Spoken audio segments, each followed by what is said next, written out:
નમસ્કાર, હું માહિનાઈ સરસ્વતી સૌર્ય ન્યૂઝમાં આપનું હાર્દિક સ્વાગત છે। કેમ શ્રી રામૈયા પ્રાથમિક શાળામાં રાષ્ટ્રીય વિજ્ઞાન દિવસની ઉજવણી કરવામાં આવી। પાટણ જિલ્લાના સરસ્વતી તાલુકાની પીએમ શ્રી રામૈયા પ્રાથમિક શાળામાં રાષ્ટ્રીય વિજ્ઞાન દિવસની ઉજવણી પુનાભા લોક વિજ્ઞાન કેન્દ્ર પાટણના સહયોગથી ઉત્સવભેર કરવામાં આવી। ઉજવણીનો મુખ્ય હેતુ વિદ્યાર્થીઓમાં વૈજ્ઞાનિક દૃષ્ટિકોણ વિકસાવવો અને પ્રયોગાત્મક અભ્યાસ પ્રત્યે રસ જગાવવાનો હતો। પ્રાર્થના સભામાં શાળાના ઉત્સાહી અને ઇનોવેટિવ શિક્ષક શ્રી દિલીપસિંહ ગોહિલ દ્વારા રાષ્ટ્રીય વિજ્ઞાન દિવસ કેમ ઉજવવામાં આવે છે તે અંગે પ્રેરણાદાયી વક્તવ્ય આપવામાં આવ્યું। ત્યારબાદ શાળાના વિજ્ઞાન શિક્ષક શ્રી નીતિનકુમાર ઠાકોરે કાર્યક્રમની રૂપરેખા અને આયોજન અંગે માર્ગદર્શન પૂરું પાડ્યું।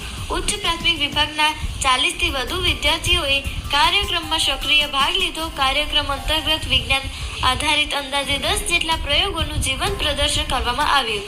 પુનાભા લોક વિજ્ઞાન કેન્દ્રના વિજ્ઞાન કો-ઓર્ડિનેટર દર્શનભાઈ ચૌધરી તથા આઈપી લેબ આસિસ્ટન્ટ સાહિલભાઈ ચૌધરીના માર્ગદર્શન હેઠળ વિદ્યાર્થીઓએ રંગીન કાગળ, ચાર્ટ, સ્ટ્રો, ફેવિકોલ, કાતર અને દોરી જેવી સામગ્રીથી હૃદયની રચના, માનવ શરીરની રચના, રોબોટ, વિવિધ પ્રાણીઓની રચના, પ્રકાશ સંશ્લેષણ પ્રક્રિયા, પુષ્પની રચના, અવકાશયાનનું મોડેલ, ગણિતીય આકારો અને વિવિધ સમિતિ આકૃતિઓ જેવા સર્જનાત્મક નમૂનાઓ તૈયાર કર્યા। સમગ્ર કાર્યક્રમના સફળ આયોજન માટે શાળાના શિક્ષકશ્રીઓ સંજીતભાઈ પટેલ અને પ્રજાપતિ માનવભાઈએ વિશેષ જહેમત ઉઠાવી।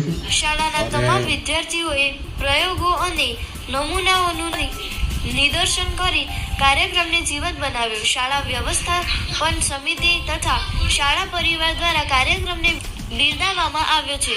કાર્યક્રમના અંતે ભાગ લેનાર તમામ વિદ્યાર્થીઓએ પ્રોત્સાહન ઇનામો આપી સન્માનિત કરવામાં આવ્યા તેમજ અલ્પાહારની વ્યવસ્થા કરવામાં આવી હતી। અને જ્યારે તે યુનિવર્સિટીનો અભ્યાસ કરતા હતા ત્યારે અમને કેમ્બ્રિજ યુનિવર્સિટીમાં જવાનું થયું। કેમ્બ્રિજ યુનિવર્સિટી જે ખરી એ વખતે પ્રખ્યાત વૈજ્ઞાનિકો માટે અને શોધકર્તાઓ માટે પ્રખ્યાત યુનિવર્સિટી હતી। એટલે આપણા જે સીવી રામનજી હતા એ આ કેમ્બ્રિજ યુનિવર્સિટી ગયા, ત્યાં પોતાનો અભ્યાસ જે સંશોધન હશે એ કરતા હતા અને પરત ફર્યા પ્લેનમાં પાછા આવતા। પ્લેન નતું પણ જહાજ હતું। શું હતું? જહાજ। એ મોટા જહાજમાં સ્ટીમરમાં પાછા આવતા હતા એટલે આપણે ભારતથી બીજા વિદેશમાં જઈએ એટલે દરિયો પાર કરવો પડે। તો એ દરિયામાં જયારે સ્ટીમરમાં આવતા હતા ત્યારે દરિયાની જે અગાસી ના હોય ત્યાં ઉભા હતા। એમને જોયું તો મોટો સમુદ્ર હતો। તમે દરિયો તો જોયો છે ને, તો એ દરિયાનું પાણી એમને કેવું દેખાયું? ભૂરું દેખાયું, વાદળી રંગનું દેખાયું। આમ આકાશ ઉપર જોયું તો આકાશે ભૂરું દેખાયું। પછી એમને પાણી મંગાવ્યું ગ્લાસમાં અને એમને ચેક કર્યું કે પાણી ખરેખર ભૂરા રંગનું, વાદળી રંગનું? તો પાણી એવા રંગનું હતું નહીં। પાણીનો કોઈ રંગ હોય નહીં, તે રંગવિહીન હોય। તો આ પાણી ભૂરા રંગનું કેમ દેખાયું?